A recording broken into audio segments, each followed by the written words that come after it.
The ship was white, that was the first thing anyone noticed about the UNHS. Asclepios, not her size though she was large enough to swallow a city block. Whole, not her engines, though they hummed at a frequency that made the bones of smaller ships feel nervous, not her crew though.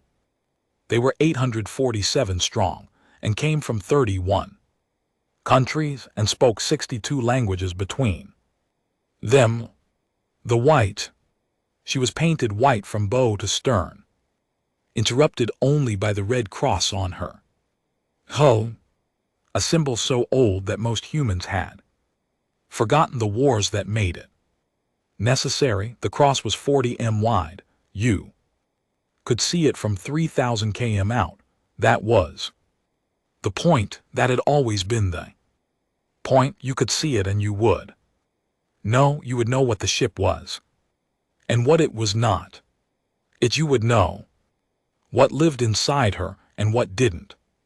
What lived inside her: 2,400 patients, 11 species, wounds ranging from standard plasma burns to 3 types of injury that human medicine had no formal name for yet, catalogued in crew notes as the purple one, the thing with the fluid. And please ask Dr. Yemi what did not live inside her: weapons. Not one, not a single gun, not a rail, not a torpedo tube, not even the kind of small defensive systems that most civilian ships carried as a matter of common sense. The Asclepios had been stripped of all of it before her first mission, and the space had been filled with surgical bays instead. This was not an accident. This was a statement. This ship will not fight you. This ship will only heal. She had been broadcasting the Mercy Covenant signal for 6 months, without pause, a tone of frequency, a language that every species in the galactic conclave had agreed on 40 centuries before humanity had figured out that the Earth went around the sun. The signal meant hospital. The signal meant protected. The signal meant even if we are at war, this ship exists.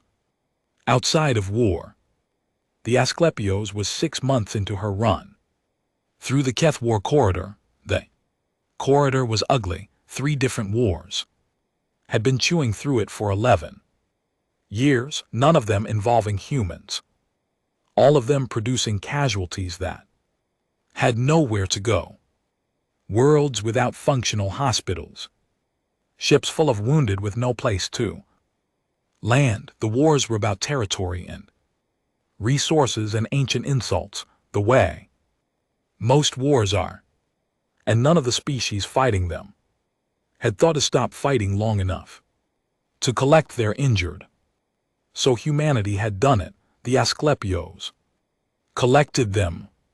She moved through contested space like a ghost, and nobody shot at her because nobody shot at hospital ships. That was the rule. That had been the rule for 4,000 years.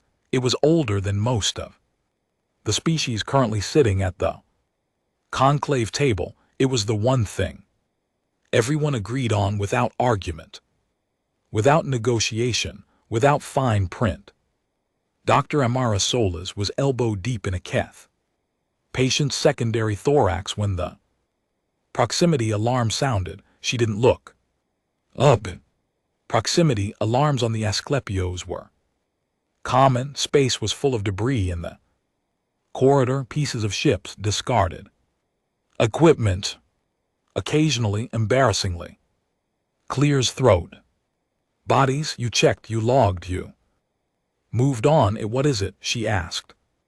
Without looking, the nurse across the table, a young man named Peter who had been on the Asclepios for 8 months and still went wide-eyed at things checked.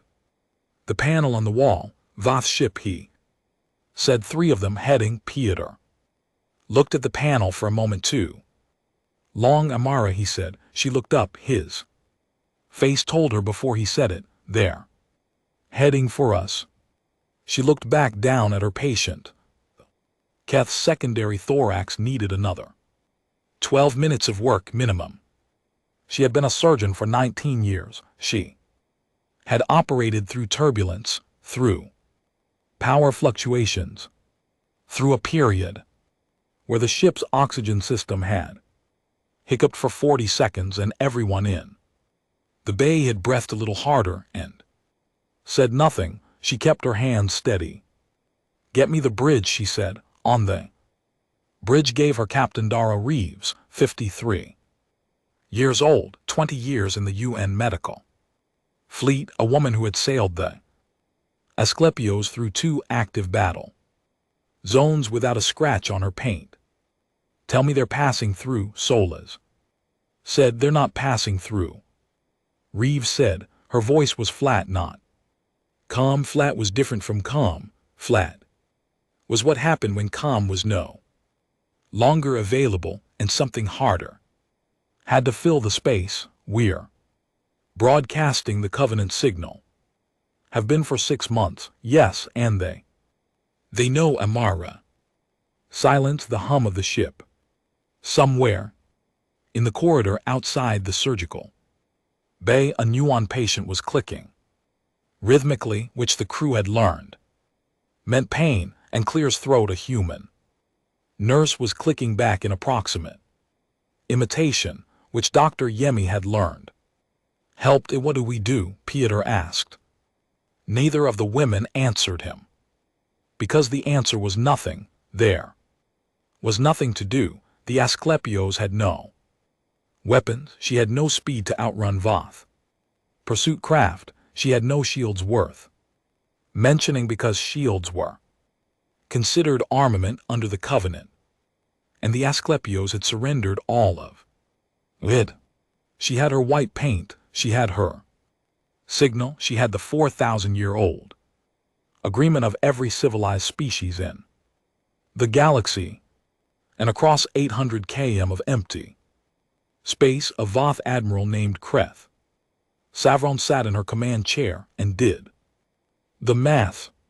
Kreth Savron had 6 arms. 2 of them were currently folded across her chest, in the posture her species used when thinking through a calculation they were fairly certain was correct, but wanted to verify. On the Asclepios was carrying wounded from the Soon Collective and the Keth Coalition. Both were species the Voth were currently in negotiations with. Hostile negotiations, the kind where everyone smiled and nothing was agreed to. Both negotiations had reached what Kreth Savron considered a frustrating impasse. She needed leverage. Asclepios had 1,553 non-human patients on board. Leverage. In other words, leverage with life support requirements and families who would absolutely pressure their governments if they understood the alternative. Kreth Savron had run the calculation 4 times. The Mercy Covenant was 4,000 years old. Humans were 43 years into galactic contact. They were by all accounts naive, emotional, still learning how civilization worked at scale, and the conclave would protest. There would be formal censure. There would be a period of careful diplomacy, and she would have her leverage. She did not think about what happened after she had run a calculation and liked the answer. That was all. She gave the order.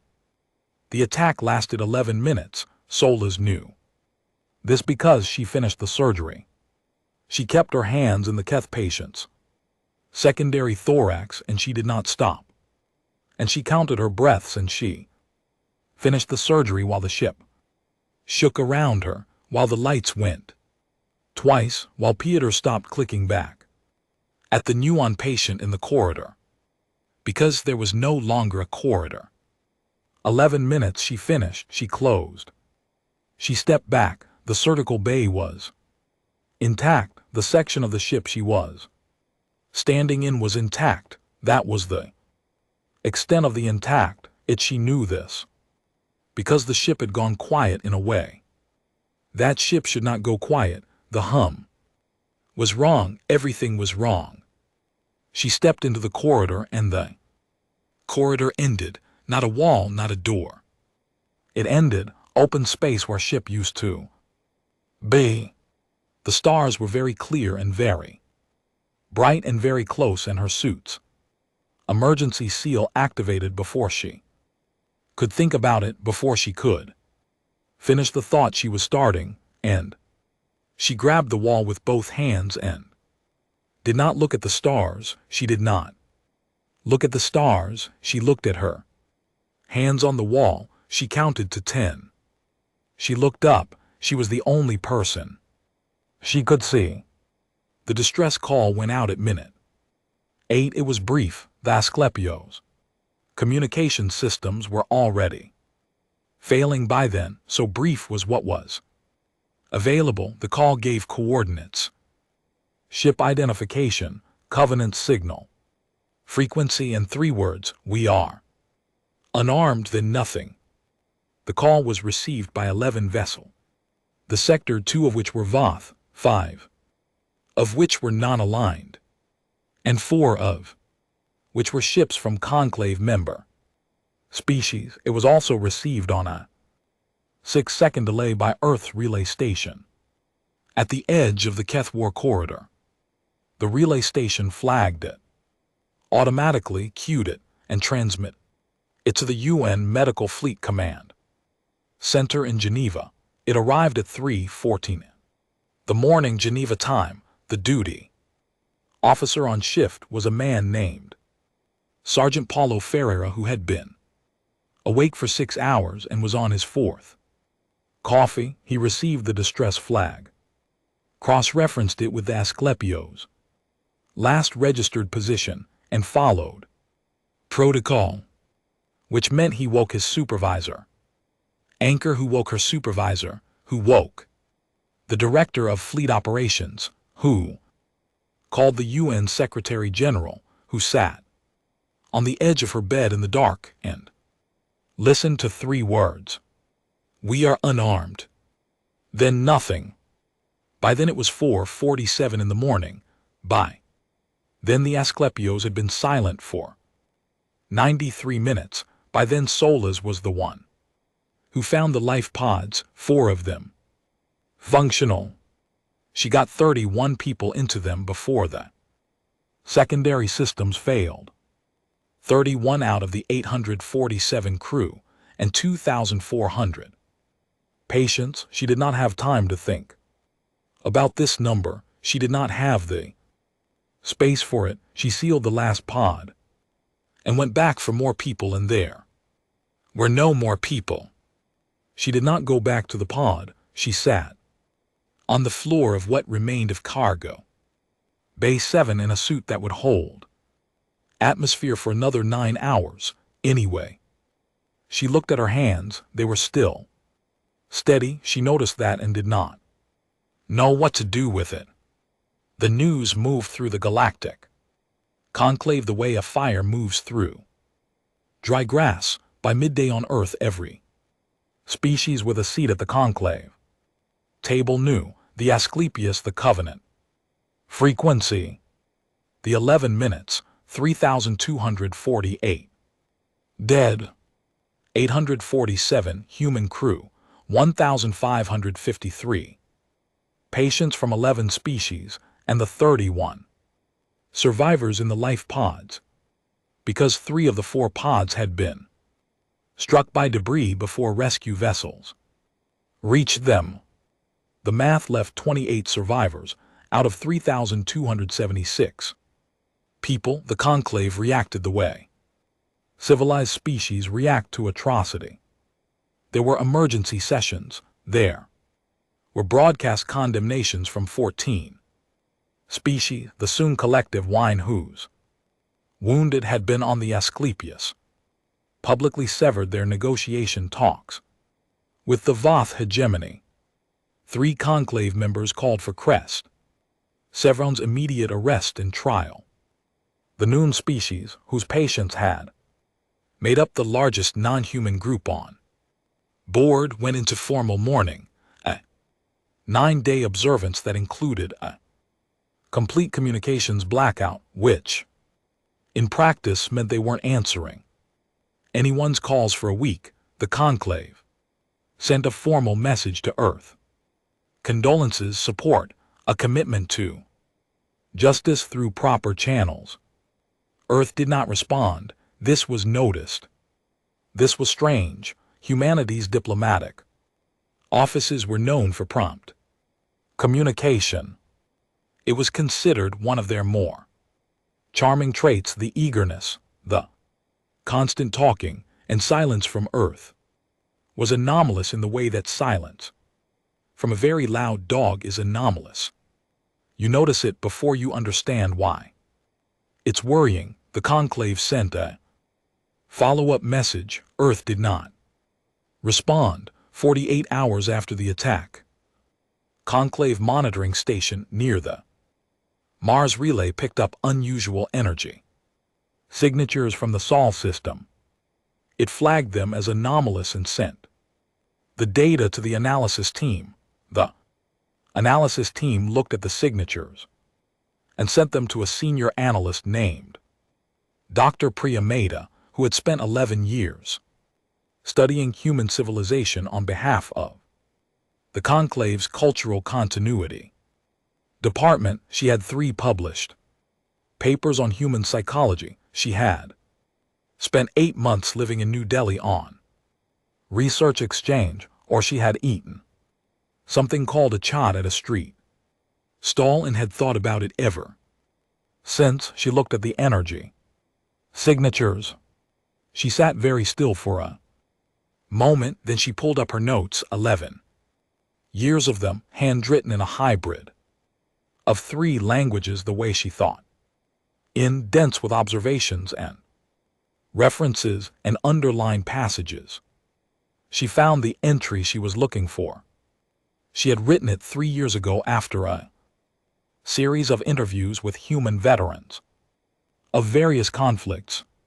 She had been trying to understand something that kept coming up in human accounts of war, something that didn't map cleanly onto any other species' accounts, something that other civilizations had no direct equivalent for. She had called it tentatively the grief threshold, or the entry read: human beings do not distinguish between grief and motivation the way other species do.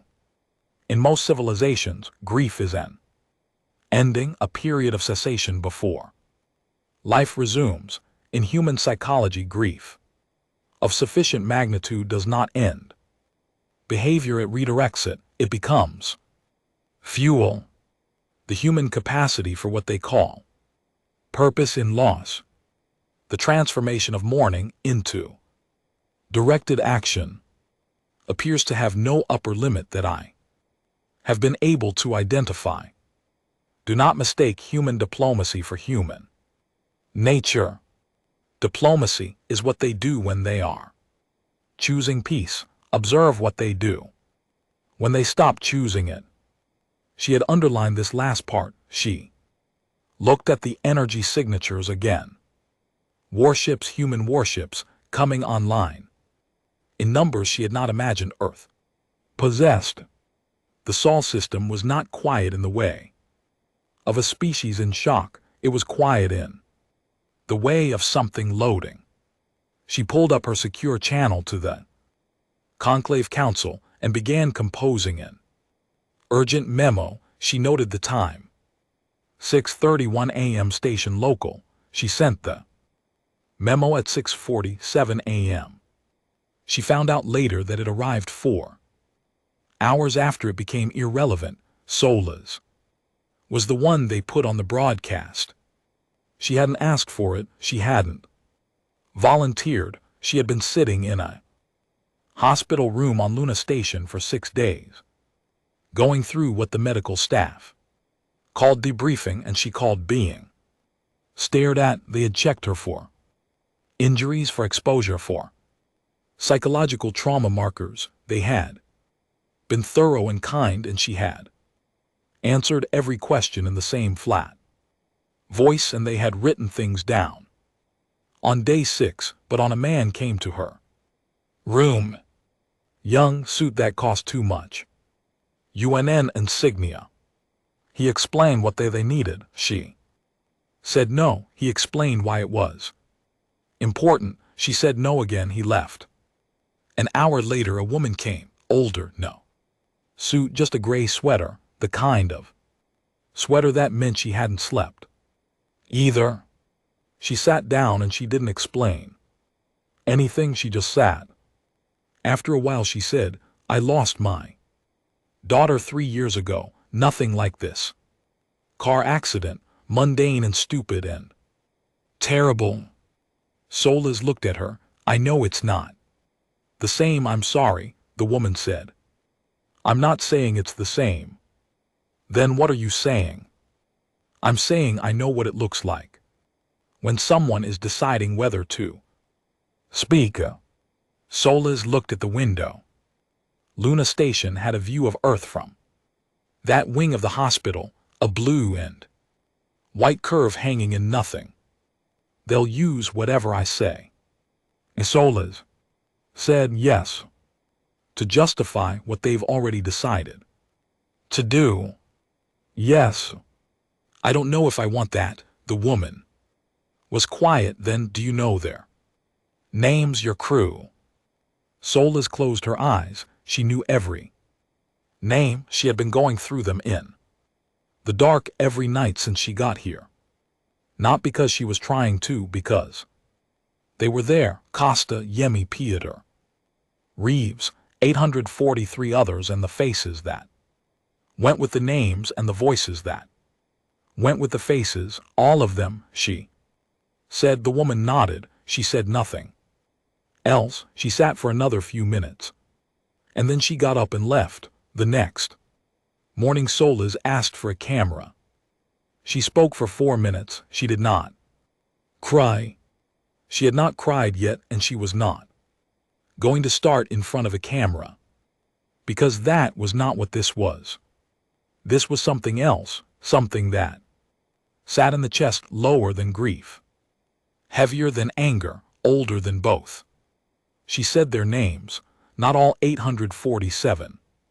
She didn't have 4 hours. She said 12 names. She chose them the way you choose anything when the choosing is impossible.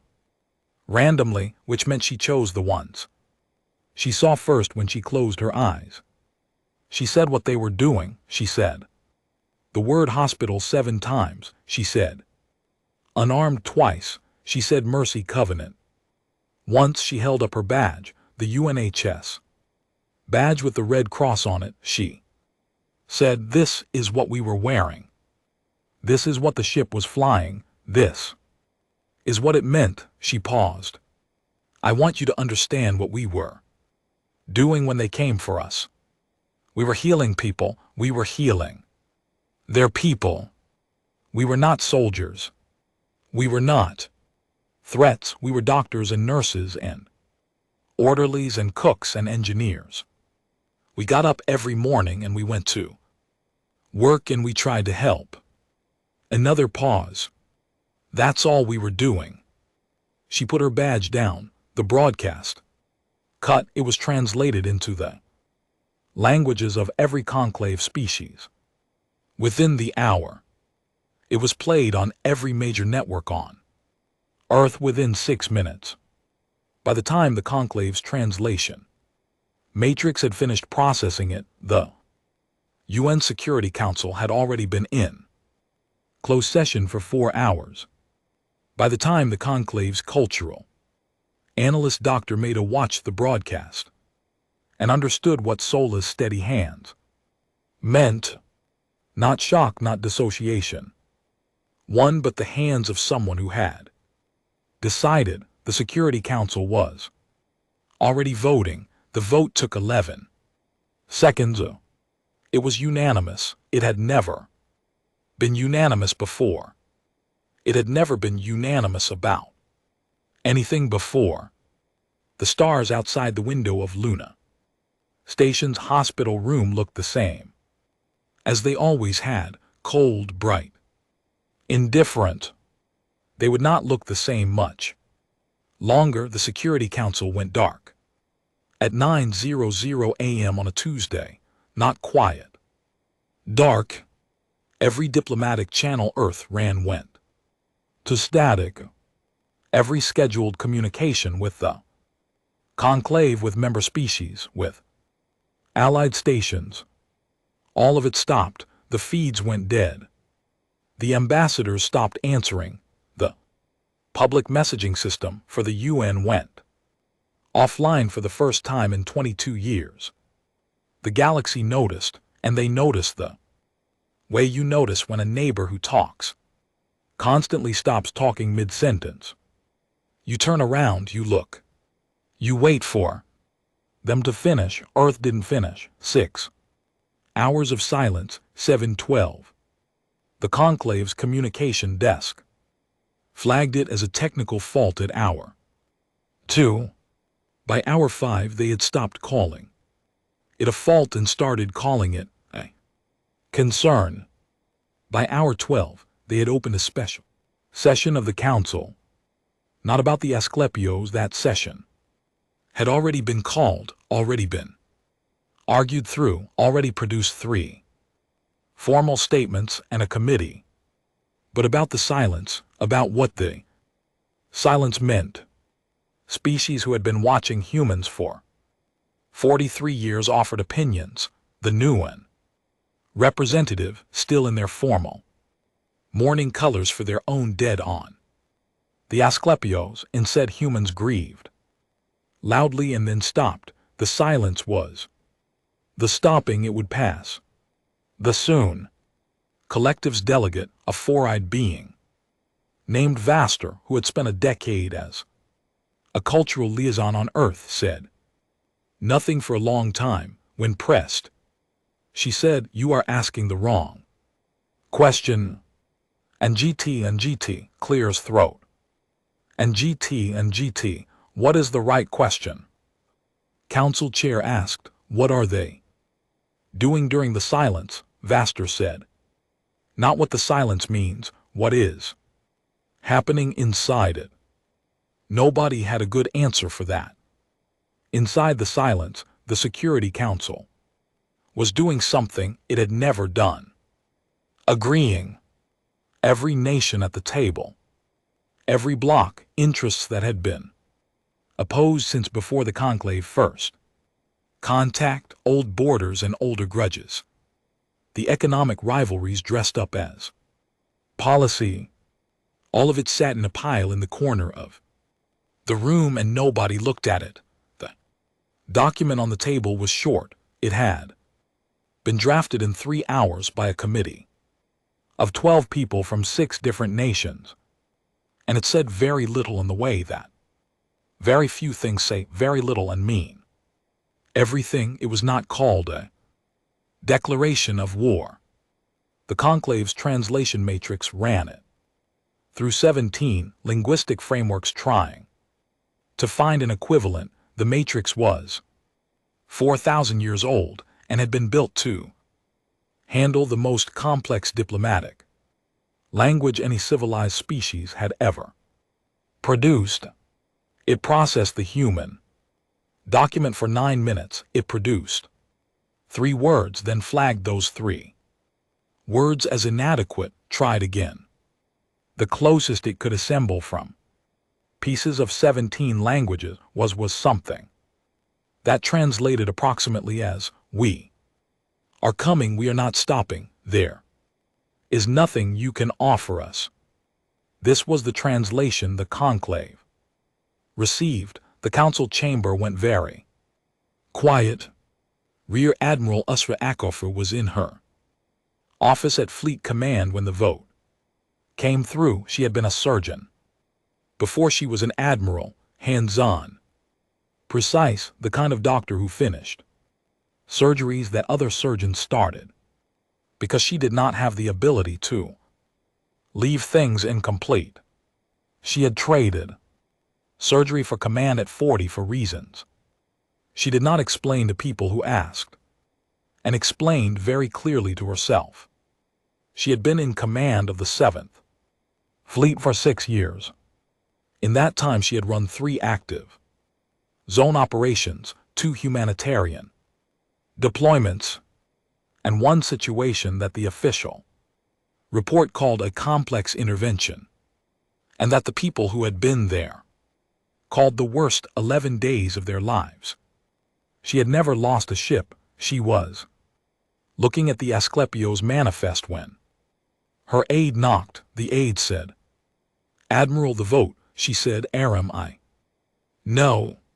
She did not look up from the manifest. It was open on her screen. She had opened it 4 times in 6 days, and the number at the top, 847, had not changed and was not going to change, and she kept looking at it as though it might. "Orders from UNHQ," the aide said. "Put them on the secondary screen."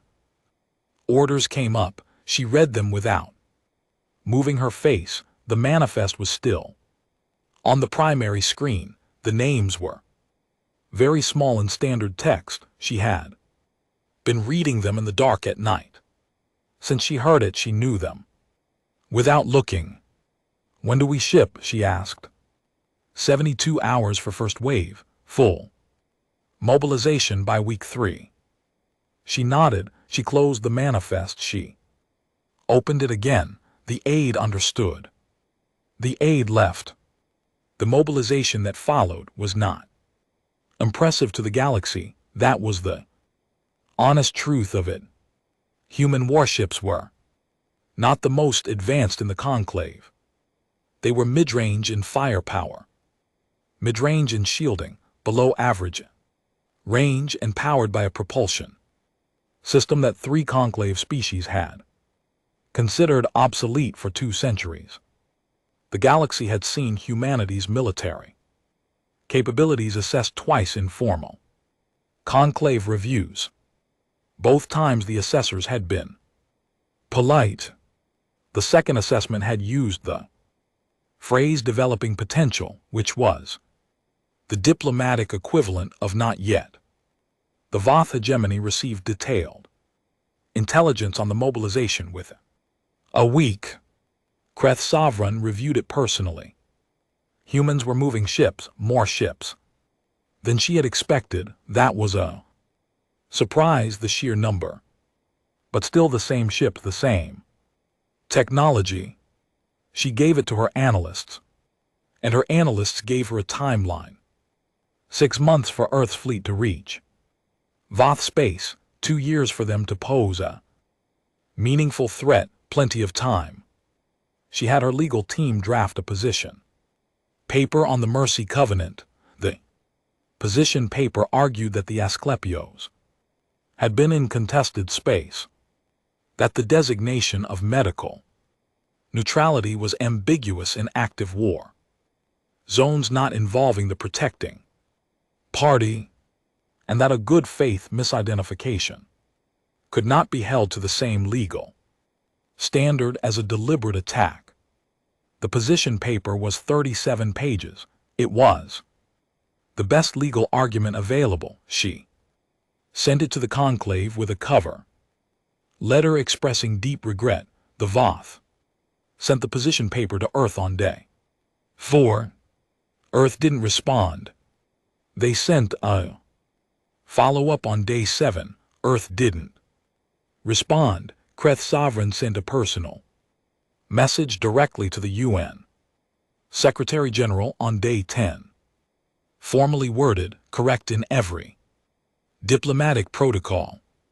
It expressed sorrow for the tragic loss of life and proposed the establishment of a joint investigation committee to determine the full circumstances of the incident, overseen by neutral conclave observers. Earth didn't respond. On day 14, Earth stopped monitoring the diplomatic frequency entirely. An automated message played instead. This channel is currently unavailable. Please direct Communications to the Galactic Conclave.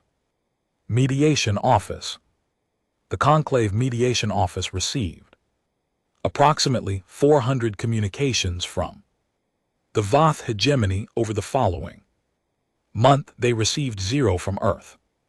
Vaster of the Soon Collective watched all of this from her posting at Conclave Central Station and understood more than she wanted to. She had lived on Earth for a decade. She had sat in human kitchens and watched humans cook, and watched humans fight, and watched humans laugh, and watched humans grieve, and she had taken careful notes, more careful than her official reports.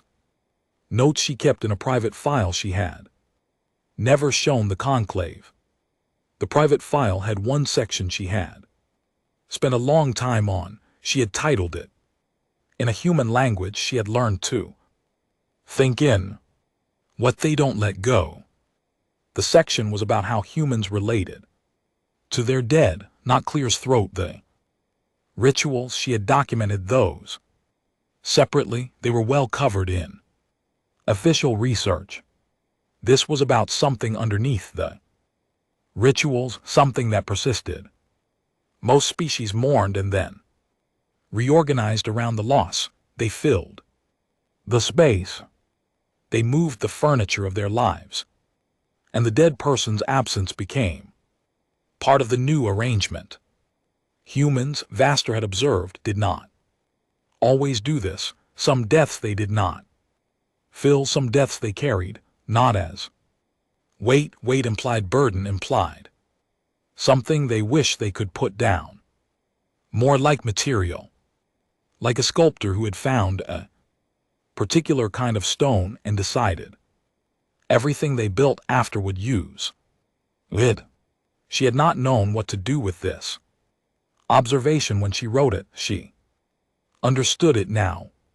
She put in a request to speak to the Conclave Council, full session priority. Flag. She got a slot in 3 days. She spent 2 days writing what she needed to say. On the morning of the 3rd day, she received news that Earth's first wave had departed Sol. She canceled the session. It was too late for what she had to say to matter. The ship that carried Akefer was called the Johannesburg. She had not named it. She had not asked for it. She had been given command of the full expeditionary force, and the Johannesburg was the flagship, and that was that. She stood on the bridge of the Johannesburg and watched Sol shrink behind them, and she did not feel the thing she was supposed to feel in the moment. No fire, no clarity, no righteous certainty. She felt tired. She felt the specific tiredness of someone who has made a decision that cannot be unmade, and who is now on the other side of making it, and has to live in the world that the decision creates. It was not doubt. She was not doubting. It was more like the feeling after you swallow something hard. The swallowing is done, but the weight of the thing is still with you. She went to her quarters and opened the manifest again. She did something she had not done yet. She read them aloud. All 847 names, one by one. She did not rush. She did not skip. She did not stop.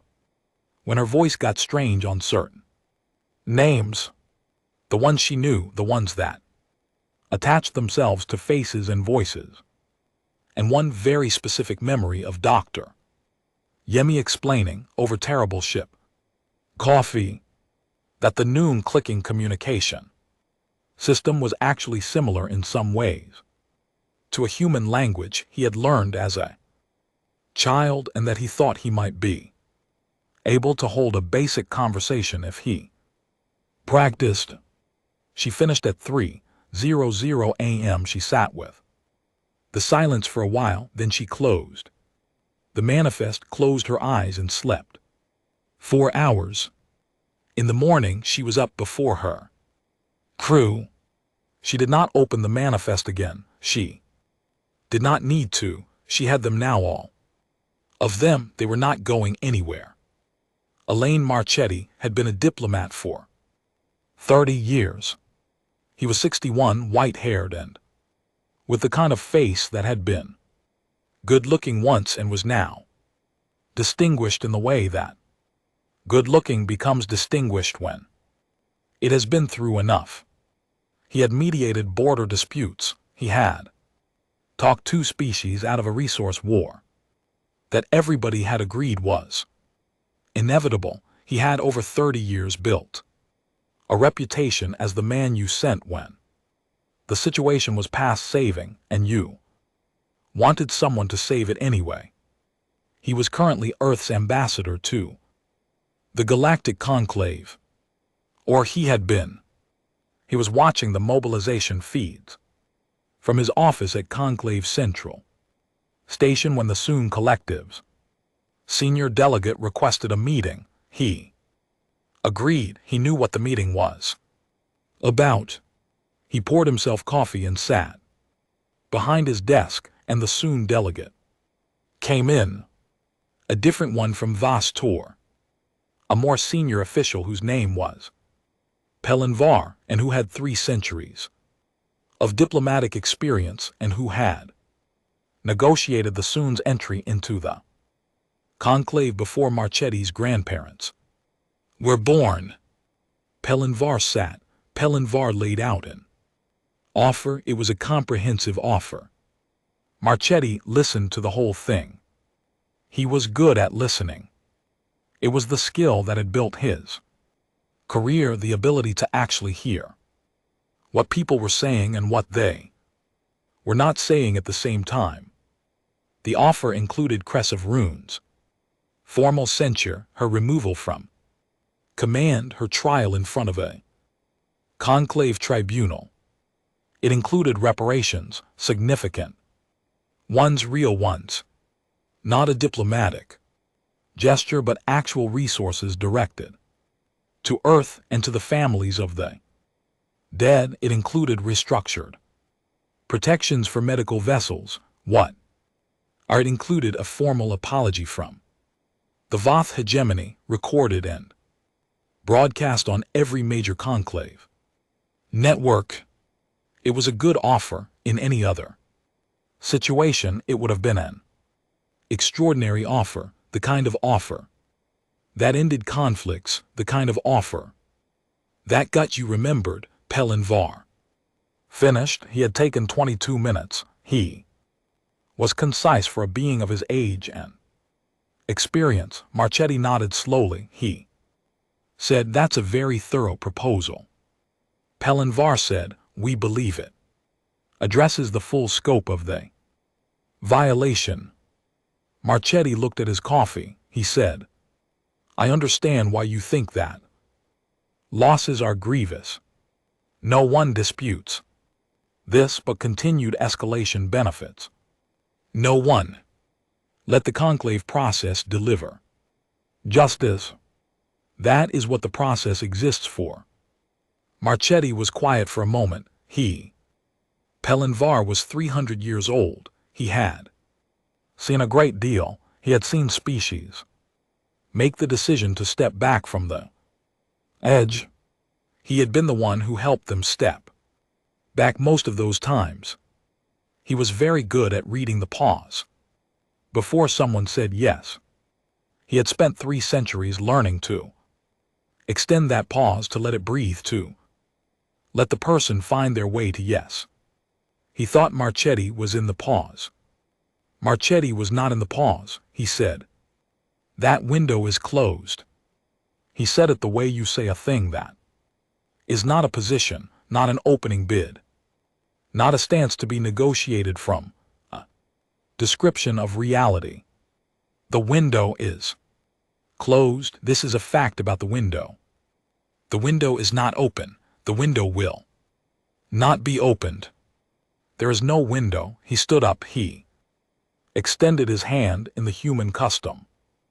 And Pelinvar had been dealing with humans long enough to know what the handshake meant, what it was supposed to project. Courtesy, respect, no hard feelings. The relationship continues even if this particular discussion does not. He shook Marchetti's hand. Marchetti walked out. Pelinvar sat in the chair, alone for a moment. In 300 years of diplomacy, he had heard many things said, in many ways, and he had learned to hear past the words to the thing underneath. What he heard underneath Marchetti's 4 words was not anger, it was not grief exactly.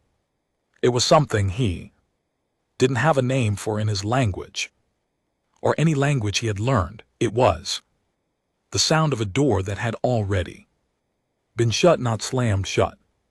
Deliberately, completely.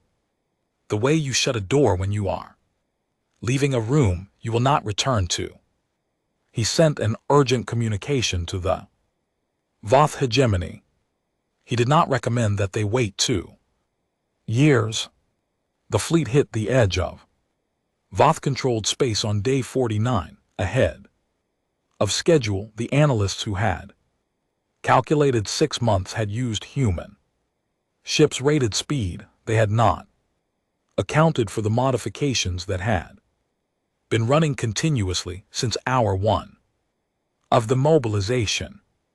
They had not accounted for the fact that HFY had cut everything from her fleet that was not necessary for combat and forward movement, supply protocols, comfort systems, redundancies that the regulations said were mandatory and that she had flagged as acceptable risk and signed the waivers personally for each one. They had not accounted for the simple fact that her fleet was not traveling at recommended cruise speed. They were running not fast quarried, not panicked, not scattered together in formation at a speed that was not recommended and was not safe, and that HFY had ordered on day 2, and that her crew had sustained without a word of complaint for 49 days. The Voth's early warning station saw them coming. The station's broadcast alerts. The alerts reached Krasov. Rune. She looked at the timeline her analysts had given her. 6 months, they had said. She was looking at 49 days. She called her analysts back in. They ran the calculations again. They confirmed the numbers. They confirmed that the fleet was still accelerating. They confirmed that by the time it reached the perimeter of hegemony space, the Johannesburg alone would be running at a speed that should not be structurally sustainable for a human-built ship. One of the analysts, junior and unwise, in the way that junior analysts sometimes are unwise, said, "They'll have to slow down soon."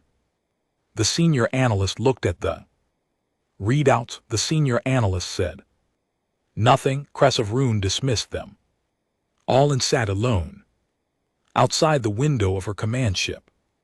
The stars were very steady and very old.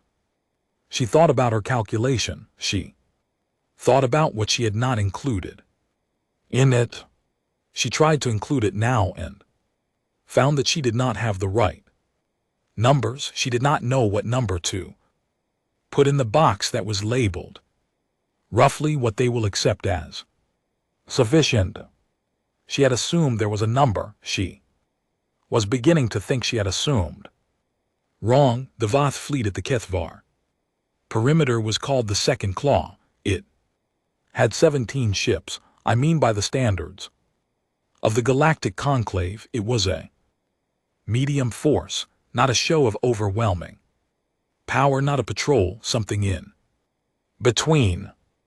A message, the kind of fleet you put at a border when you want someone to think carefully before crossing it. It was commanded by a vice admiral named Savrat, who had 40 years of service and had fought in 2 actual wars and understood what a battle fleet looked like. He looked at HFY's incoming fleet and understood what he was seeing. He broadcast on the standard channel. Frequency. Identify state intention hold. Position for diplomatic contact. The human fleet did not hold position. He broadcast on the command frequency. This is contested space. Stand down and open negotiations.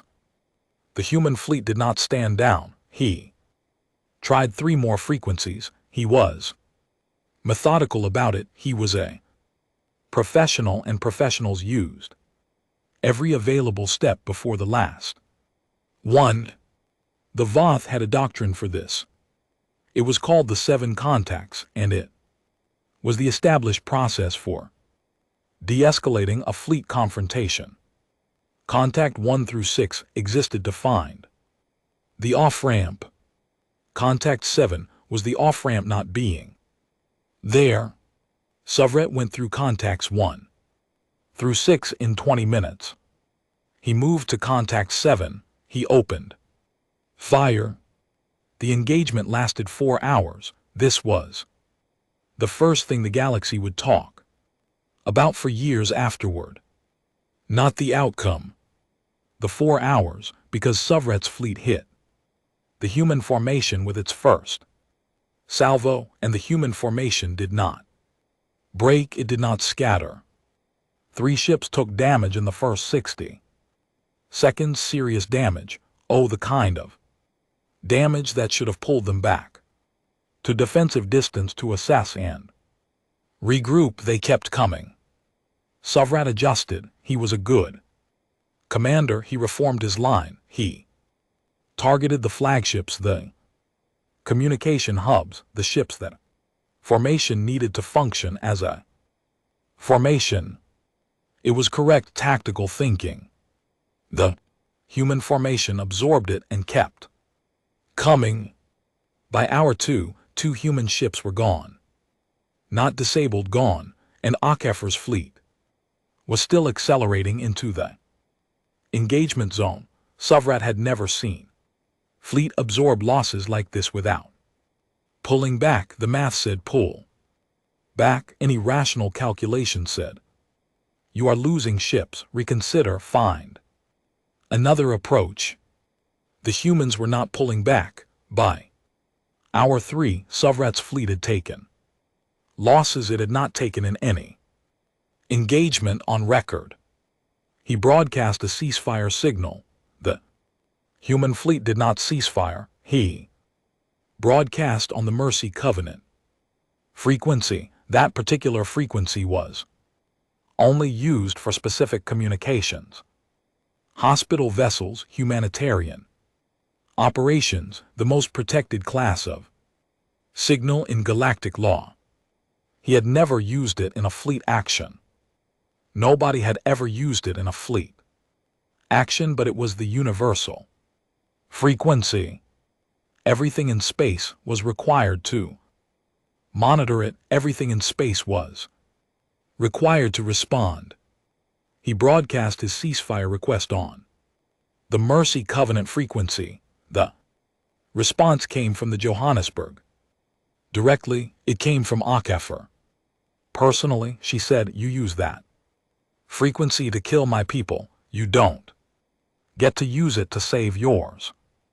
Sovret stared at his communication screen for a moment, then he ordered the retreat. It was not a tactical retreat. It was not a strategic withdrawal to a better defensive position. It was a retreat. Plain and honest, because his fleet had run the numbers, and the numbers said that if they stayed, there would be no fleet left. He had been a soldier for 40 years, and he had never retreated. He retreated. He sent an emergency communication to Kreth Savroon. He wrote it carefully because he was a careful man who chose his words with precision. He wrote, they don't stop. Word reached the conclave in hours. The council convened. Emergency session the second in 3 weeks, the most consecutive emergency sessions in 112 years. The data from Sovret's engagement logs was shared with the full council under joint review. Species who had been watching the human mobilization with concern watched the engagement logs with something more than concern. The noon military analyst, a being named Gret Koss, who had studied conflict for 2 centuries and who was not given to dramatic statements, watched the engagement log once and then watched it again. The chair of the council asked for his assessment. He said, "They don't fight to a threshold." "Explain," said the chair. "Every species we have ever encountered, every species in recorded galactic history, fights to a threshold. There is a point at which the cost of continued fighting exceeds the projected value of victory. All rational military strategy is built on this. You push until the other side reaches their threshold. They push until you reach yours. Somewhere between those 2 points is where wars end and the humans gret." Koss looked at the engagement log again. At the moment when 2 human ships were destroyed and the formation continued accelerating, "I cannot find their threshold," he said. "I have been looking for it. It is not in this data." The chamber was quiet. "Then we need to find it," the chair said. "Yes," Gret Koss said. He did not say what he was thinking, which was, "I'm not sure it exists." 7 inhabited systems in Voth space. 4 border systems, 2 mid-territory systems, 1 deep system that held the hegemony's primary administrative center. In 11 days, 3 border systems were gone. Not destroyed, not burned to the ground. Taken. HFY's fleet moved through each one with a precision that the conclave's military observers found difficult to parse at first, because it did not look like conquest and it did not look like occupation, and it was not quite either thing. It looked like removal. The Voth military presence was removed. The civilian populations were not touched. Not 1 civilian casualty was reported in any of the 3 systems. In the 2nd system, when a human unit was directed to the administrative complex and found it full of civilian workers, HFY halted that unit, directed the civilians to evacuation. Transport waited 4 hours for the evacuation to complete and then proceeded 4 hours while the campaign was running, while the Voth were reinforcing their next line. She waited 4 hours for civilians to clear a building. The conclave military observers wrote this into their reports and stared at it, and did not know what category to put it in. It did not fit their models of how a fleet running at this speed, with this momentum, with these losses behaved. It was not mercy. Mercy implied a choice to show it, and HFY's pauses never looked like choices. They looked like procedure, like something built in. We don't touch civilians, not as a policy, as a physics, as something so foundational that it wasn't a decision. The Voth were not afforded the same consideration. The conclave ran new models.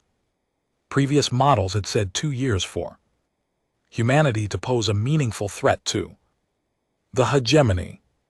They ran new models with the actual engagement data.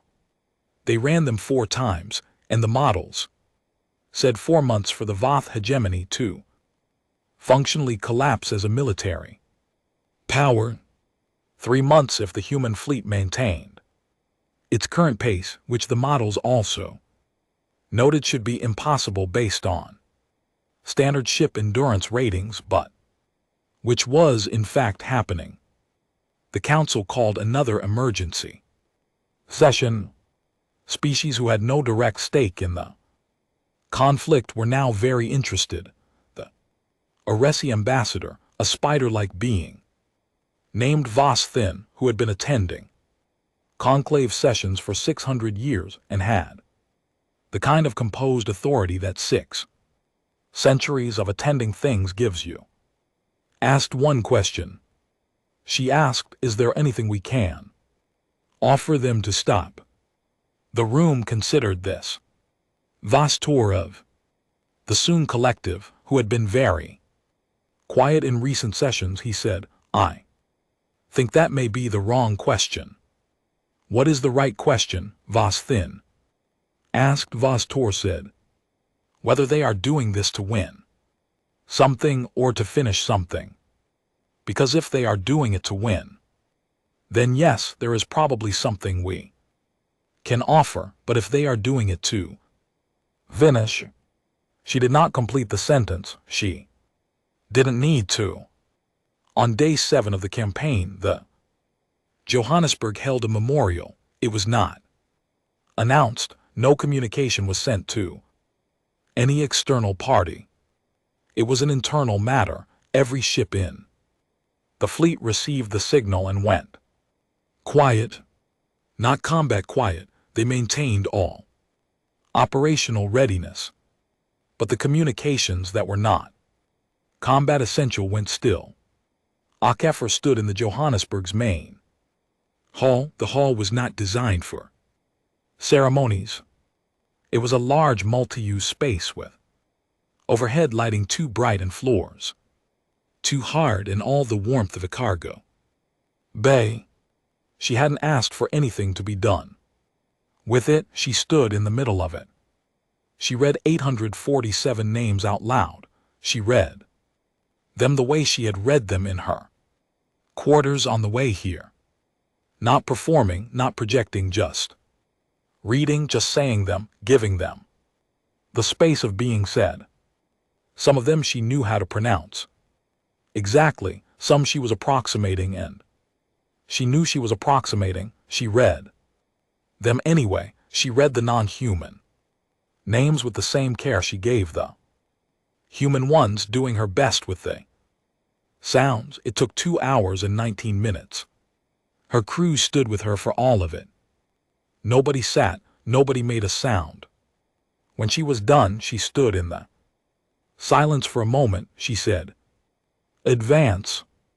They advanced. None of this was visible to the conclave. None of it was performed for anyone. No camera, no recording, no transmission. It existed in that hall and in the 2 hours and 19 minutes and in the fact that every person in the fleet who had watched it on the internal feed went back to their stations immediately after. If the conclave had seen it, the analysts, the observers, the researchers, they might have understood something faster. They might have understood the difference between a fleet running on orders and a fleet running on something that was deeper than orders and could not be negotiated with. But the conclave didn't see it. The conclave saw the advance. 3 species filed emergency petitions for conclave intervention, not supporting the VOTH. That particular ship had long since sailed, and everyone knew what Kreth Sovereign had done, but humanity was not stopping, and the galaxy found this very alarming in the way that watching something familiar suddenly move very wrong is alarming. You know what a river looks like. You know what it looks like when the river floods. This was something else. This was the river deciding to go somewhere. Rivers don't go, and going there and not being interested in the banks. The 4th system held, or tried to. The VOTH had reinforced it with everything they had available. 3 times the ships that had been at the perimeter. A defensive formation that the conclave observers called textbook. A position that should have cost HFY's fleet far more than she could afford. She flanked it, and the Johannesburg split the fleet, something that was considered very high risk in standard doctrine because a split fleet was a vulnerable fleet and took half of it around the defensive positions, northern edge, while the other half held the engagement directly. Split fleets got beaten, everyone clears throat. Knew this, HFY's split fleet did not get beaten. The fourth system fell in 31 hours. Afterwards, Sovret reassigned to the fourth system's defense after his perimeter retreat, sent another message to Kreth Savroon. He wrote, "This will not stop. Whatever you think you can offer, they have decided not to be offered anything.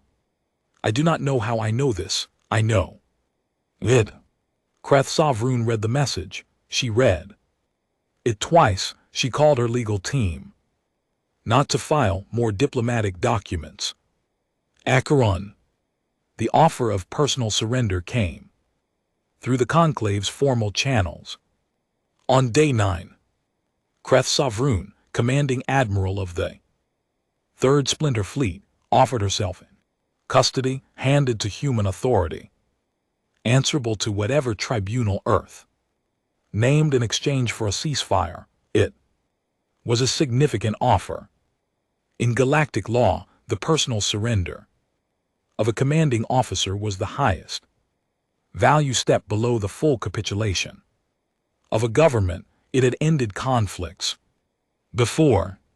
It was understood as the ultimate personal accountability, the act that said, "I did this, I know I did this, I am placing myself in your hands." The offer was transmitted to the Johannesburg at 1400 fleet time. HFY's response arrived at 1440. 40 seconds. She said, "Bring her. I'm not stopping." The conclave received a copy of this exchange automatically through their monitoring systems. The room that received it was a monitoring station staffed by 3 analysts on rotating shift. Junior positions, desk work mostly. Routine. The analyst who read the response read it twice. He looked at his colleague. His colleague had also read it. Neither of them said anything for a moment. Then the senior of the two picked up the priority line to the council chair's office. She said, "You need to see this." The chair read it. The chair called an emergency council session, the 4th emergency session. As many weeks. This one was different from the others. The previous sessions had the quality of alarm, of people trying to get ahead of events. This session had a different quality, quieter, more deliberate. The way a room goes quiet when everyone in it has just understood the same thing.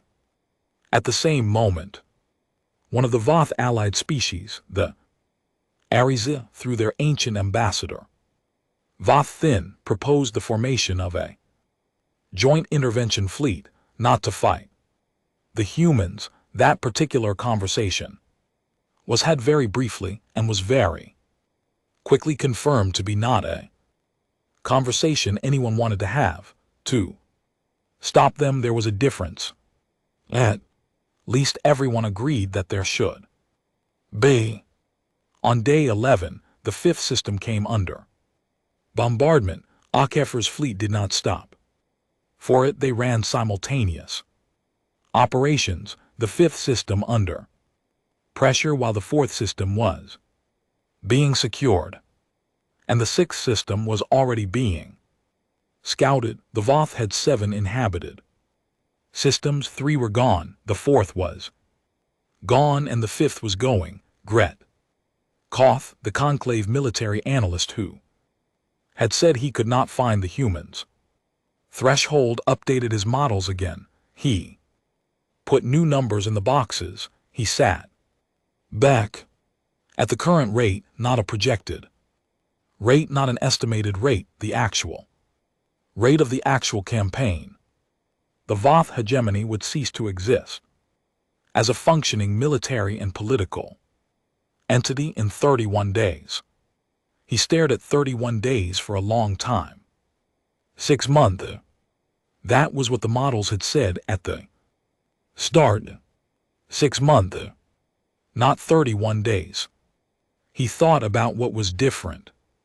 What had his model not included? He had included ship count, firepower, speed, tactical capacity, supply lines, attrition rates.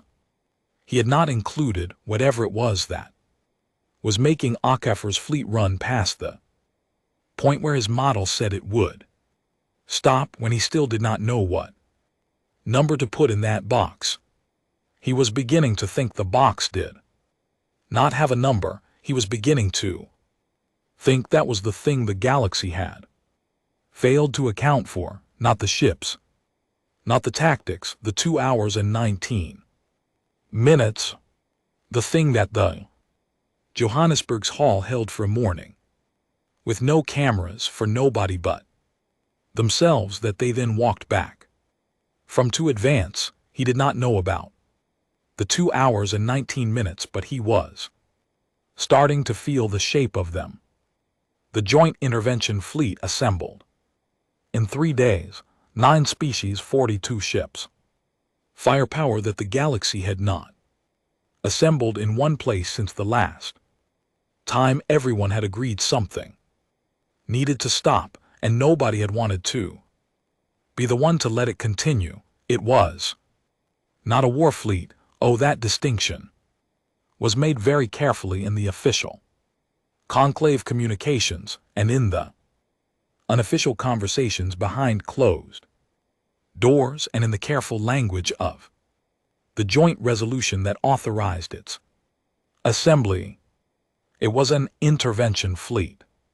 It was there to intervene. It was there to stand between two parties and allow reason to enter the space that anger was currently occupying. This is what it was called. This is what everyone agreed it was.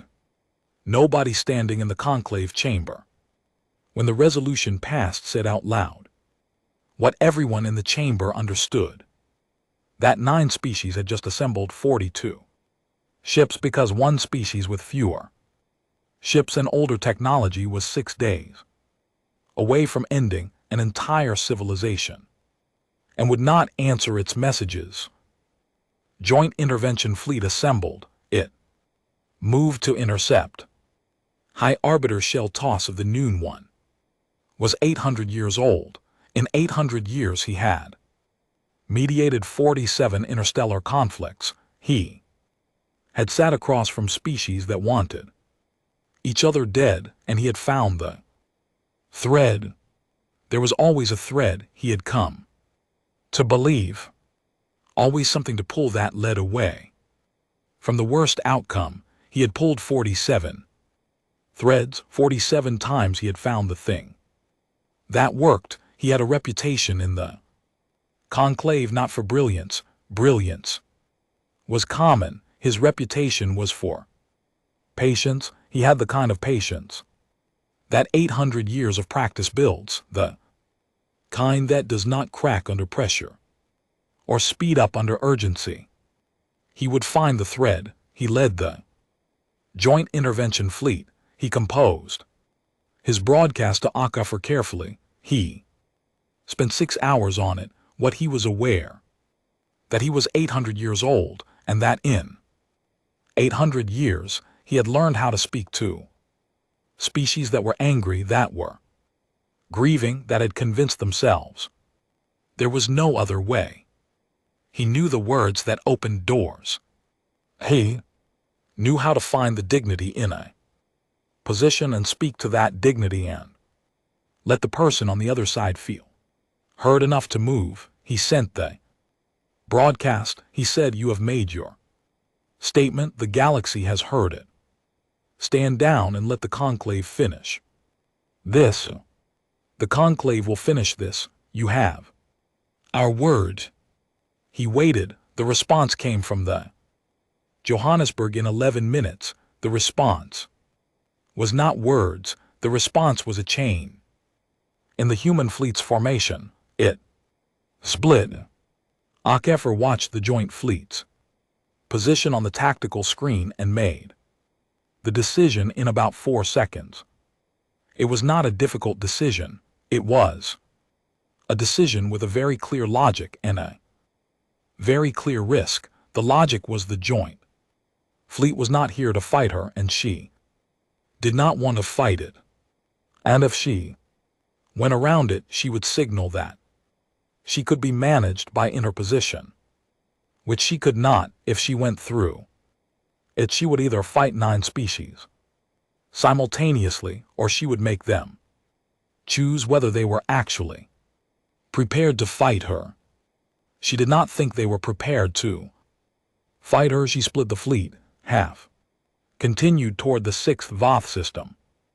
The other half turned to face the joint fleet. She opened a direct channel to Shell Toss. She said, "Arbiter," he said, "Admiral, I would ask you to reconsider. You have 2 choices," she said, "move or become the second mistake made in this sector." A pause. She could hear the age of it. The kind of pause that someone who has conducted 47 negotiations uses. And GT snorts. And GT when they are deciding which thread to pull next. He said, "Admiral, you cannot fight all of us." "I'm not planning to fight all of you," she said. "I'm planning to go through you. There is a difference. I would recommend not making me demonstrate it." Silence. She watched the tactical screen. The joint fleet had stopped moving. Her half fleet facing them had stopped moving. She switched primary focus back to the Voth campaign. 6th system was engaged. Updates coming through. She read them. She gave orders. She managed 2 simultaneous situations the way she had managed multiple surgical theaters, compartmentalized, each one getting what it needed, neither one getting everything. The clock ran. 47 hours. The joint fleet held its position. HFY's half fleet held its position inside the joint fleets. Command ship Shell Toss had conversations with every member species representative in rotating sessions. He was looking for the thread. He was always looking for the thread. The noon representative said they should hold. The Soon collective said they should hold. The Ariza ambassador Voth Thin, who had come personally, said very little and watched HFY's fleet on the scanner. At hour 30, a junior conclave officer made the observation that HFY's facing half fleet had not reduced readiness in 30 hours, which meant the crew was running on minimum sleep and maximum operational state, and that this should not be sustainable. Nobody responded to this observation. By hour 40, the observation had been quietly abandoned. At hour 44, Shell Toss received updated data from the Voth campaign. The 6th system had fallen. 1 system remained. He read the update. He sat with it. 800 years, 47 conflicts. He had always believed that the thread existed. He still believed it. He believed it the way he believed anything foundational, not because he could prove it in every case, but because abandoning it would require him to become something he did not want to be. But there were 47 hours of data now, and the data was the data. HFY had not moved. HFY was not going to move. If the joint fleet forced an engagement, people would die, not just human people. Noon people, Soon people, Arizai people. Species who had no part in what Kreth Saroon had done would bury their own. Because of it, he could not find the thread. At hour 47, Shell Toss gave the order. The joint fleet moved aside. Not dramatically, not with speed. Kind of movement that is trying very hard not to look like what it is.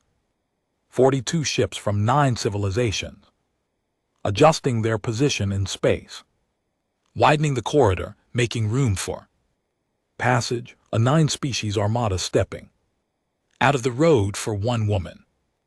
HFY watched it on the tactical screen and felt nothing she could name, not triumph, not relief. Something below both of those, quieter. The feeling you get when something you knew would happen happens, and knowing it in advance did not make it feel like a small thing. She gave the order to her facing half fleet. They turned and rejoined the campaign. The Voth hegemony's governing body was called the Long Council. It had 11 members. It had been meeting in continuous session since the Force system fell. It had been meeting in a state of increasing urgency that had passed through alarm and through panic and into something that did not have a name in Voth language. The state of having run every calculation and found no version of the numbers that came out in your favor. They broadcast unconditional surrender. On day 14, they did not negotiate the timing. They did not request conditions. They did not ask for guarantees. Unconditional was a word with a specific meaning in galactic law, and they used it because it was the accurate word. The broadcast went to the conclave. It went to the Johannesburg. It went on open frequency. HFY received it. She confirmed receipt. She did not stop the campaign. 3 days passed. The conclave sent urgent inquiries. The Voth sent increasingly desperate repetitions of the surrender broadcast. 3 council members personally transmitted to the Johannesburg asking HFY to confirm that she had received the Voth capitulation. She confirmed each time that she had received it. She did not explain why she was continuing. On day 17 she stopped. The campaign stopped. The fleet held its positions in Voth space, 5 systems under human control and held. HFY opened a channel to the conclave. Once she said she was ready to discuss terms. The conclave opened a formal treaty session within the hour. Every available mediator shall toss at the head. He had not slept more than 4 hours in 6 days, and it showed, and he was there anyway. The Voth Long Council was present. They had their legal team. They had their advisors. They had shell toss observed. The look of people who had come prepared to negotiate and were trying very hard to maintain the posture of it, even though they understood that this was not going to be a negotiation. HFY sent her terms in a single document. The conclave's translation team processed it. It was not long. HFY was not a long document person. She was a surgeon, and surgeons wrote concise notes. The terms Kreth Savron remanded to human custody. No conclave tribunal. Human custody as human proceedings. Human outcome. This was the first term, and it was not movable. The Voth hegemony to submit to a decade of conclave monitored demilitarization, full transparency, regular inspection, mandatory reporting. Any breach to be considered an act of aggression against Earth, which would make it an act of aggression against whatever Earth decided to do about it. Reparations, specific substantial reparations. Not a symbolic amount, not a diplomatic gesture. Real resources directed to 2 places. The families of the 847 human crew of the Esculapius and the families of the 1,553 patients of 11 species who had been on board. Every family located and compensated. Permanent memorial constructed at the exact coordinates where the Asclepius was destroyed. Funded entirely by Voth resources. Maintained in perpetuity. The design to be submitted to Earth for approval. And one more thing, a new clause in galactic law specific in short. Sheltos read it 3 times because he wanted to be sure he was reading it correctly. The clause said, any vessel registered as a medical vessel under the Mercy Covenant flying under the flag of any conclave member species was to be protected by automatic mutual defense obligations. Attack 1 in it was a declaration of war against Earth. No vote, no process, no window. The clause bore a name. It was called the Asclepius Covenant. Sheltos read the document. He read it again. He looked at the Voth Long Council. The Long Council senior member, a being named Arvith, who had been in governance for 100 years and who had the kind of face that 100 years of governance produces. He was looking at the document too. This clause, Arvith said, the Asclepius Covenant, it requires full conclave ratification. We cannot agree to it unilaterally. I know, Akefer said, then it cannot be part of these terms, the conclave. Then the conclave will vote on it. Akefer said, after you sign everything else. Silence. Arvith looked at Sheltos. Sheltos said nothing. He was 800 years old and he was tired, and he was looking at Akefer's terms, and he was thinking about the clause and about what it would mean for galactic law, and about the 47 hours and about the joint fleet moving aside. He said to Arvith, sign. Arvith said, High Arbiter, the implications. I am aware of the implications. Sheltos said, sign. The Long Council signed every term, every condition. They did not negotiate a single word. Sheltos requested a private channel with Akefer after the signing. She granted it. He looked at her on the screen. She had been in this campaign for 17 days, and she looked like it. Tired in a way that was beyond sleep. The kind of tired that comes from carrying something very heavy for a long time and not being able to put it down. She was sitting in her command chair on the Johannesburg, and she was very still. He said, you would truly have gone through us. It was not a question. She said yes. He was quiet for a moment. He was composing the right question.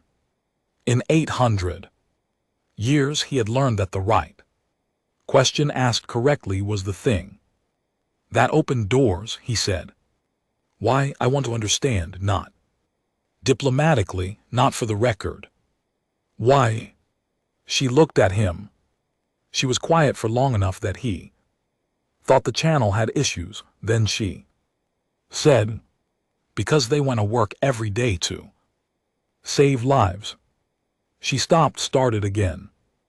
That's all they were doing. Amor Solis was in surgery when it happened. She was elbow deep in a patient when the alarms went off, and she finished the surgery in 11 minutes while her ship was being destroyed around her. She finished the surgery because that was what she was there to do. A pause. Kreth Savron knew that. She looked at a ship full of doctors and nurses, and she decided they were useful leverage.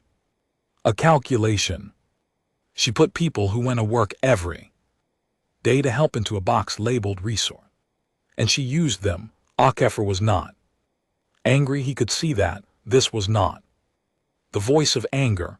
I needed the galaxy to understand that there is no math that makes that acceptable, not to us, not ever. I needed it written somewhere permanent, in terms that don't require interpretation, so that the next time someone looks at a hospital ship and does the math.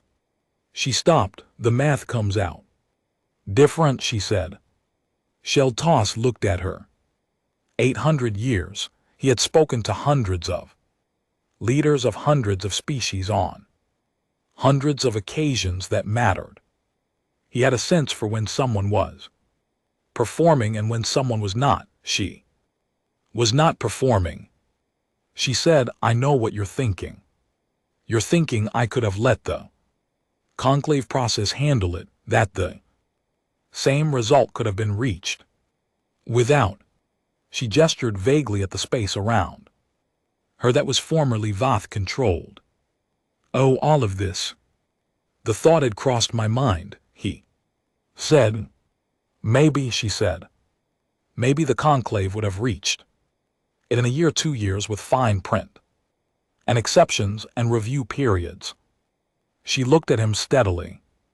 But the next admiral who looks at a hospital ship and runs the math, she needs to feel the answer before she finishes the calculation. She needs to know it in her bones, not because she read a resolution. She said, that's what I was building. Sheltos sat with that. 800 years, he said. The Aesculapius covenant will pass. You know that? Yes, she said. You knew it when you wrote it. Yes. You knew we would ratify it because the alternative. He paused. The alternative is explaining to our species that we voted against protecting hospital ships because it was procedurally complicated. Yes, she said. He almost smiled. He said, you are a better diplomat than you allow yourself to appear. She said, I was a surgeon. I fixed the problem in front of me. He looked at her one more time. Admiral, he said, I want you to know that I'm going to spend considerable time over the next few decades being very glad that you are not hostile. Something moved across her face that was not quite a smile and was not nothing. She closed the channel. The Aesculapius covenant went a full conclave vote 11 days after the treaty signing. 14 member species voted in favor immediately.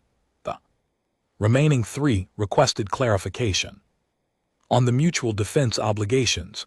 Our Sheltos provided clarification. All 17 voted in favor. It was the fastest ratification of any galactic law in 400 years. The monument at Asclepius coordinates was commissioned within the month, a white ring 40 m wide, the width of the red cross that had been on her hull, visible from 3,000 km out, the way the cross had been, the way it had always been. You could see it and you would know.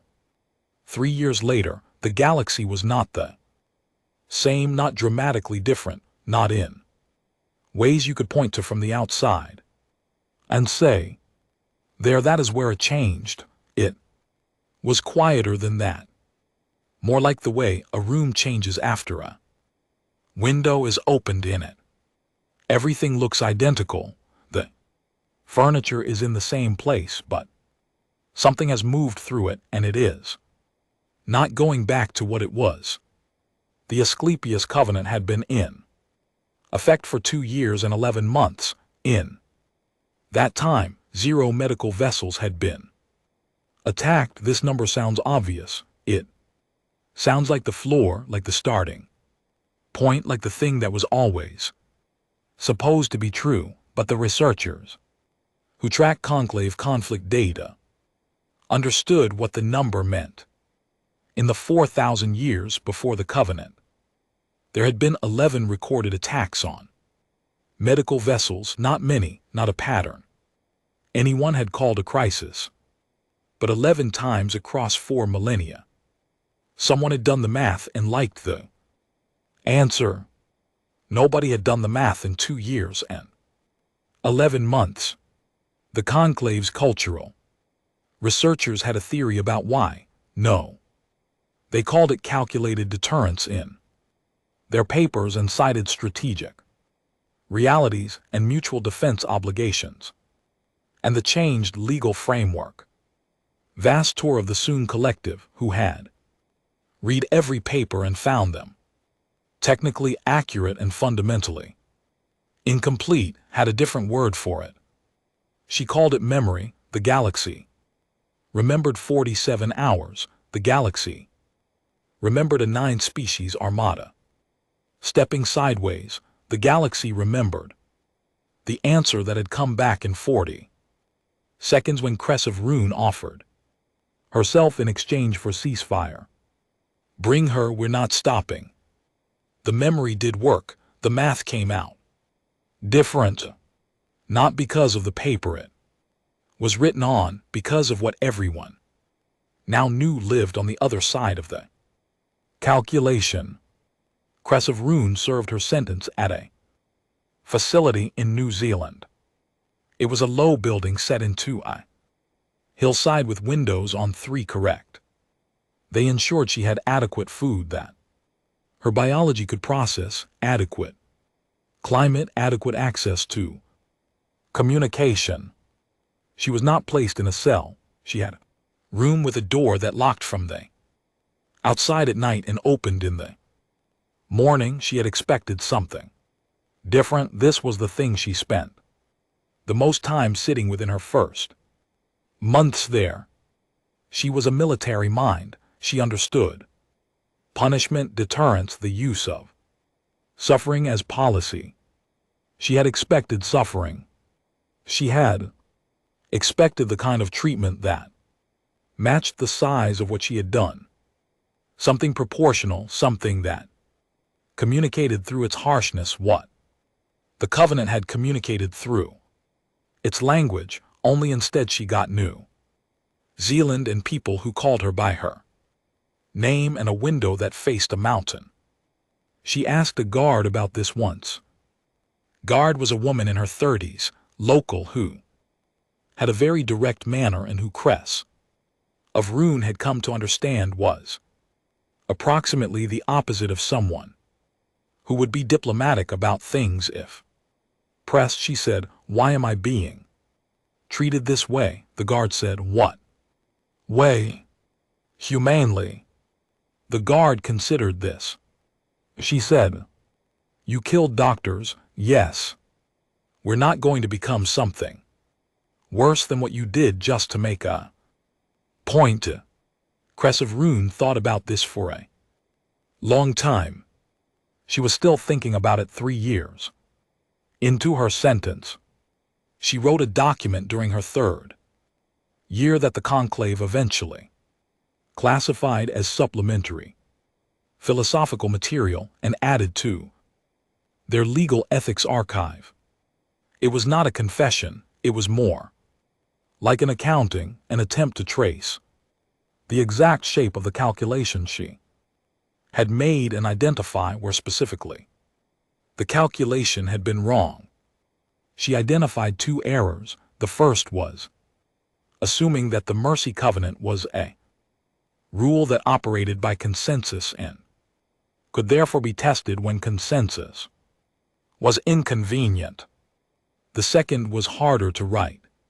She wrote it and erased it 4 times. Second error was that she had not understood the difference between a civilization that followed rules because it was told to, and a civilization that had built its rules from something older than policy. She had looked at humanity, new to the conclave, still learning, eager and naive, and she had seen an experience. She had not understood that the Red Cross was 40 m wide because someone, a very long time ago on a very small and violent planet, had decided that healers were protected, and that decision had survived every war. Since had been carried forward through centuries of chaos, had been placed on a ship going into someone else's disaster to take care of people it didn't have to take care of. That was not naivety. She had mistaken something very old for something very young. She finished the document, she put it in the submission box that her custodians checked weekly. She looked out the window at the mountain and felt something she didn't have a precise word for. Not regret exactly. Yeah, regret was too simple and too self-focused. Something more like comprehension, the feeling of finally understanding the full dimension of a thing you had only looked at from one side. Ships made detours. This was not a formal thing. Nobody announced it. Nobody logged it as policy, but in the 3 years after the Asclepius monument was placed at coordinates in the HFY corridor, captains of ships from 14 species had added hours to their routes, some of them significant hours, the kind of detour that required sign-off from a commanding officer who had to put a reason in the log. The reasons in the logs were things like sensor calibration in sector or course, correction for debris field mapping, or on 3 occasions when the captain apparently did not feel like being indirect about it, past memorial visit. The white ring was 40 m across, and it floated in empty space in a part of the corridor that had been a war zone 3 years ago and was now very quiet. No territory anyone was actively contesting. The wars that had chewed through HFY had ended, not because of humanity, though the VAS removal from the region had simplified several things, mainly because the species fighting them had exhausted the thing that wars run on, which is the belief that you have not yet paid enough to stop. Ships stopped near the ring. They didn't always report why. Kreskost, the conclave military analyst who had spent weeks trying to find a threshold in Akeffer's campaign data, made the detour himself in his 2nd year after the treaty. He was traveling between postings. He rerouted. He sat in the observation bay of his transport vessel and looked at the ring. For about 20 minutes, he was not a sentimental being. He was an analyst. He had over a long career processed a very large amount of data about things that beings did to each other in conflicts, and he had done this processing with the necessary professional distance. He sat and looked at the ring. He thought about 847 names read aloud in a military hall with bright lights and hard floors for 2 hours and 19 minutes. For nobody but the people in the room. He didn't know about the 2 hours and 19 minutes. He thought about it anyway from the shape that everything else had made. He was there for 40 minutes total. He filed the detour as navigational adjustment. Akeffer retired from fleet command in the 2nd year. The official announcement was brief and standard, the kind of language that covers everything without saying anything. Distinguished service, long career, well-earned rest. She took a position at a new institution. It had been shell tosses. Suggestion, and she clears throat, had been resistant to it, and then she had agreed because she had a habit of agreeing to things once she understood what they were actually for. The Conclave Joint Conflict Resolution Institute was a new body created as part of the treaty architecture, funded by multiple species, charged with training mediators and conflict analysts and diplomatic practitioners in methods that could work across species lines. It Was in short a school for people who wanted to stop wars. HFY taught one course. It was listed in the Institute's catalog as Understanding Thresholds in Multi-Species Conflict, Theory and Application. Her first lecture drew twice the registered number species who had been conducting interstellar diplomacy for centuries longer than humanity had existed came to sit in a room and watch a human woman explain de-escalation. She was aware of the irony. She used it deliberately. She opened every first lecture the same way. She said, "I am a retired fleet admiral who just finished a military campaign, which I ignored multiple ceasefire offers and went through a 9-species conclave intervention force to complete my objective. If you think I am not qualified to teach you how conflicts are resolved, you are probably right and you should stay. Anyway, that's because everything I'm about to tell you, I learned by doing the opposite of it first." The room was always a very attentive. After that, she was a good teacher. Not because she had theories, she had some. They were useful. But because she had the specific quality that the best teachers have, which is having done the thing badly before doing it correctly and being willing to be specific about exactly how and where and why they had done it badly. She talked about the Asclepius covenant in every course, not as a victory, as a case study. She talked about what it cost. She was specific about what it cost. She put the number on the board, not just 847. All the numbers from the first day to the last, everything the campaign had spent, and she left it there. She said the covenant was worth it. I believe that. I believe it every day. Marchetti also believed that a version of it could have been reached through processes that would have cost less. Students asked her why she hadn't used those processes. She thought about that. Before answering, she said, because I was not built for the timeline, because what happened to those people was not going to live in me as something that could wait for process. That's true. And it's also a limitation, not a strength. She looked at the number on the board.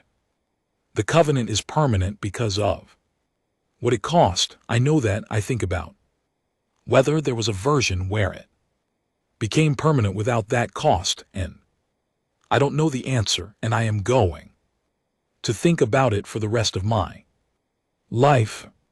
This was not what the students expected her to say. This was exactly why they kept coming back. Alain Marchetti was still ambassador. He had been offered retirement twice and had declined twice, and nobody pushed it because Marchetti was one of those people who functioned better when he had something difficult to do, and retirement would have been cruel. He was in his office at Conclave Central Station on a Tuesday morning, working through his second coffee in the third of 17 briefings, when his aide knocked. The aide said, "Sir, first contact signal."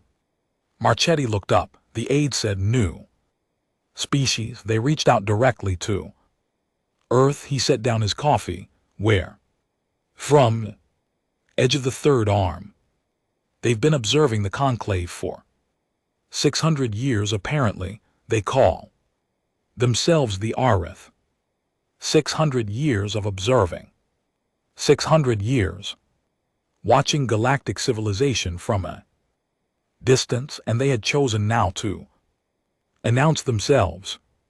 Marchetti said, "What does their signal say?" The aide handed him the translated text.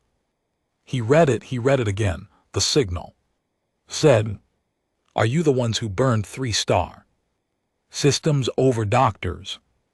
He sat with that for a moment. 600 years of observation. 600 years of watching 17 species navigate the conclave and its rules and its history and its politics. 600 years of deciding whether this was a civilization worth joining. They had sent their first message to Earth, and this was their question. He picked up his pen. He had a habit of writing things by hand first before composing the official version. He wrote the response in his personal notebook and looked at it. He crossed out the first draft, wrote another, crossed that out too. He thought about Okafor reading 847 names in a room with hard floors. He thought about Solace, steady hands, finishing surgery while her ship came apart around her. He thought about a white ring in empty space and captains who filed navigational adjustments. He wrote the final draft. He composed it. Officially, he sent it. We prefer the ones who made sure it never needed to happen again. The Arith response took 4 days long, enough that Marchetti had moved on to other work, the way diplomats move on, not forgetting, just operating on multiple timelines simultaneously. He was in a full conclave session on an unrelated agricultural treaty dispute when his personal device flagged the incoming signal. He excused himself. He read the signal in the corridor outside the session room, standing with his device, one in the way that important things often arrive in corridors between other things in the moments not designed for them. The Arith said, "We have been watching your species for some time. We have a question." He wrote back, "Ask it." Their response was faster this time. They were close enough to real-time communication now. The signal delay reduced to minutes. They wrote, "Are you safe to approach?" He stood in the corridor. It was a genuine question. He could feel it as a genuine question. The weight that a species carries after 600 years of observing civilizations from a distance, deciding whether they are safe, whether they are something you can put yourself next to without becoming smaller. The question that every species asked before it crossed the line from watching to joining, are you safe? He thought about how to answer honestly, because the honest answer was not simple. The honest answer involved what he had just said, the ones who made sure it never needed to happen again. And it also involved 3-star systems, and a campaign that didn't stop, and a woman who had said, "Bring her, we're not stopping," and meant it absolutely. The honest answer was, "It depends on what you do." But that was not how you said it. He thought about Shell Toss, 800 years old, sitting across from Okafor, and asking her why. He thought about what she had said. "I needed the galaxy to understand that. There is no math that makes that acceptable." He knew how to say it. He wrote, "Safer than you think, as long as you understand what we consider worth protecting." He sent it. He went back into the session. Sure enough, the Arith opened formal contact 3 days later. Their first diplomatic team arrived at Conclave Central Station on a Thursday. 6 beings, silicon-based, slow-moving, with a quality of deliberateness that Marchetti found immediately appealing, in the way that unhurried things are appealing to people who have spent their lives being hurried. They had the look of a species that had taken its time about everything for a very long time and had come to think this was correct. Marchetti met them personally. Their lead diplomat was named something that translated approximately as vast patience, which Marchetti thought was possibly the best name he had ever encountered for a diplomat, and told him so. Vast Patience said, "It is a family. Name many generations." Marchetti set out, "Well, it suits the work." They spoke for 3 hours. The Arith had questions, many of them. It turned out, 600 years of observation produced a specific kind of question. The kind that comes from watching something from the outside and having theories that have never been tested against the actual thing. They asked about the conclave and its structure. They asked about trade frameworks. They asked about the legal architecture of the mutual defense treaties. Then Vast Patience said, "We would like to ask about the memorial." Marchetti said, "Which one?" "The White Ring in the Keth War corridor." Marchetti nodded. "What would you like to know?" Vast Patience was quiet for a moment, in the way that their species was quiet, not gathering thoughts he had come to understand, but allowing the thought that was already complete to arrive at the correct pace. "Edom, we have observed your species for 600 years, Vast Patience said. In that time we have observed many conflicts, many resolutions, many memorials. The memorials are usually built for the dead of the winning side. This memorial was built for..." Another pause. "Everyone?" "Yes," Marchetti said. "The 847 crew. The 1,553. Patients, 11 species." "Yes." "Including species you had no formal relationship with, species who were fighting wars that did not involve you." "Yes." Vast Patience looked at him with the slow, complete attention that their species directed at things they were trying to understand entirely. "We have not seen this before," they said, "in 600 years." Marchetti thought about Solace, 31. Survivors sitting on the floor of what remained of Cargo Bay 7. He thought about Yemi clicking back at a noon patient who was in pain. He thought about what it meant to get up every morning and go to work and try to help people who didn't share your biology on a ship you had stripped of weapons in someone else's war. He said, "We have people who decided that whether someone needed help was the only relevant question, not whether they were from the same species, not whether the war was ours, just do they need help." He said, "The Escalapius was full of those people. We have a lot of them." Vast Patience was very still, then. "And the campaign, 3-star systems?" "Yes." "That was also your people?" "Yes." "The same people?" Marchetti looked at them. He said, "We have people who decided that anyone who tries to use helpless things as leverage answers for it, and we also have a lot of those people." Another long silence. Vast Patience said, "This is what you consider worth protecting?" "Yes," Marchetti said, "the idea that you can go to work every day to help and not become someone's calculation." "Yes." "That's the one we don't negotiate."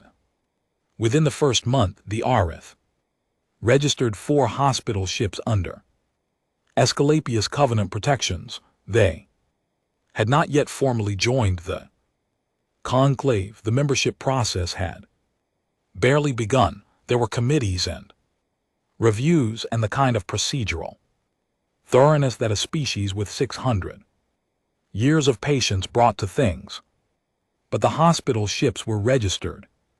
Immediately, Marchetti received the notification and read it twice. He read the 4 names of the ships. He noted that 3 of them were already operational. The Arith had not waited for the paperwork to finish to send them out into space. and the fourth was in the final stages of construction. He sat with the notification for a while, then he sent it to Akafer. No message with it, just the notification. She responded in an hour. She wrote 4 words back. That's what it was for. The stars above New Zealand were very clear on the night that Cresavaran finished her document. She sat at the small desk in her room and looked at what she had written, the accounting, the 2 errors, the shape of the thing. She had not understood. She would serve her full sentence. She understood this and did not contest it. The sentence was not vindictive. It was exactly what the Covenant Tribunal had assessed, no more. She had her window with the mountain and her guards who called her by name, and her document that she would put in the box in the morning. She thought about the Esculapius, not strategically the way she had thought about it before. Differently. She thought about Sola's finishing a surgery in 11 minutes while the ship came apart around her. She had thought about this many times in 3 years, and she still could not fully fit it into any frame she had. It was not something she had a category for.